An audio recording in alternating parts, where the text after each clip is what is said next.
Akhilesh Yadav has spoken 2 times now and has issued a clarification saying the Samajwadi Party respects the Chief Justice of India, and he claims that he is not aware of Ram Gopal's abusive rant. Sir 9 सीटों के लिए India गठबंधन की क्या तैयारी, किस तरह से आप आज खुद समाजवादी पार्टी ने अपने प्रत्याशी तय कर दिए हैं। आज नामांकन तेज प्रताप जी का था। मुझे पूरा भरोसा है करहल की जनता ऐतिहासिक वोटों से उन्हें जिताएगी। सर कांग्रेस के साथ क्या गठबंधन रहेगा? कांग्रेस ने पहले 5 सीट मांगी, अब खबर आ रही कि वो लड़ना नहीं चाह रहे, दिल्ली से ऐसी खबरें हैं। देखिए, आप लोग भी क्योंकि खबरों से खबर निकालते हो, आपको भी कहीं से खबर मिली होगी। बातचीत चलती रहेगी और गठबंधन रहेगा। सर आज एक प्रोफेसर साहब ने एक रिमार्क दिया सीजीआई को लेकर, क्या आपके नॉलेज में वो है? अगर नहीं है तो क्या आपको लगता है कि उनको उस पर अब माफी मांगनी चाहिए? सर नहीं, मेरी नॉलेज में नहीं है, लेकिन कोई भी सीजीआई महत्वपूर्ण पद पे बैठे हुए समाजवादी पार्टी कभी भी किसी के बारे में नहीं कह सकते, और मेरी जानकारी में नहीं क्या कहा है, लेकिन हम सब उनका सम्मान करते हैं सीजीआई का। सर बहराइच वायलेंस पे आपने कहा कि बीजेपी ने वहां पे दंगे कराए। बीजेपी कह रही है कि समाजवादी पार्टी का ही ऐसा फितरत है, समाजवादी पार्टी हर चीज में ऐसे वायलेंस ढूंढती है। देखिए, हम और आप कुछ भी कह सकते हैं, लेकिन आपका कैमरा झूठ नहीं बोल सकता। जो घटना हुई, जो घटना में शामिल थे, या जिस तरह के बीजेपी माहौल बना रही है, पूरा प्रदेश जानता है, इनफैक्ट पूरा देश जानता है, क्योंकि चुनाव था इसलिए दंगा कराया गया। जो लोग जीरो टॉलरेंस की बात करते हैं, आखिरकार पुलिस प्रशासन क्यों नहीं था? जीरो टॉलरेंस हम किसको माने?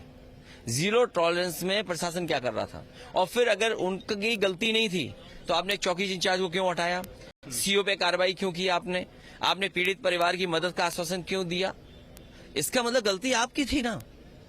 आप अपनी गलती से भाग नहीं सकते। सरकार की जिम्मेदारी थी कि शांतिपूर्ण ढंग से प्रोसेशन निकलता, और रिलीजियस एक्टिविटीज के लिए हमने समय समय पर सुना है और देखा है, अखबारों में पढ़ा है, और आपके माध्यम से भी चीजें आई हैं कि सरकार इंतजाम करती है, तमाम पुलिस प्रशासन लग करके इंतजाम करता है, रूट तय होता है, बातचीत तय होती है। तो आखिरकार वो रूट क्या था, बातचीत क्या थी? तो प्रशासन का फेलियर विपक्ष पे नहीं जा सकता, विपक्ष के सर पे नहीं मर सकते आप। लोगों का कहना है कि वहाँ पे हमेशा से ऐसा होता था, कभी नहीं हुआ, पहली बार हुआ, हमेशा से वहाँ से जो है निकलता था। तो क्या किसी के लोकल इंटेलिजेंस का फेलियर था ये? नहीं, तो आप लोकल इंटेलिजेंस के उससे मत जाइए। तो फिर सरकार को क्यों हटाना पड़ा चौकी इंचार्ज? क्यों हटाना पड़ा सीओ? जिम्मेदार कौन था? ये दंगा इसलिए कराया गया क्योंकि उत्तर प्रदेश में चुनाव है, और चुनाव में भारतीय जनता पार्टी के पास जवाब नहीं है। क्या बेरोजगारी खत्म कर दी? क्या महंगाई खत्म कर दी? आज रुपया कहां पहुंच गया? भूखमरी अगर हम दुनिया में देखें, अगर 5 देशों में सबसे ऊपर भारत दिखाई दे रहा है। आपका डॉलर के सामने रुपया कहां पहुंच गया? इन्वेस्टमेंट आया नहीं, आपका कोई कारखाना नहीं लगा। आप आरक्षण के साथ खिलवाड़ कर रहे हैं, आप पीडीए परिवार के साथ अन्याय कर रहे हैं। तो ये तमाम सवाल है जिसके जवाब सरकार के पास नहीं है। और सरकार खुद बताए ना कि कौन से कितने $1 ट्रिलियन इकोनॉमी बना रहे थे। क्या दंगा करा करके आप 1 ट्रिलियन और 5 ट्रिलियन डॉलर की इकोनॉमी बना लोगे आप?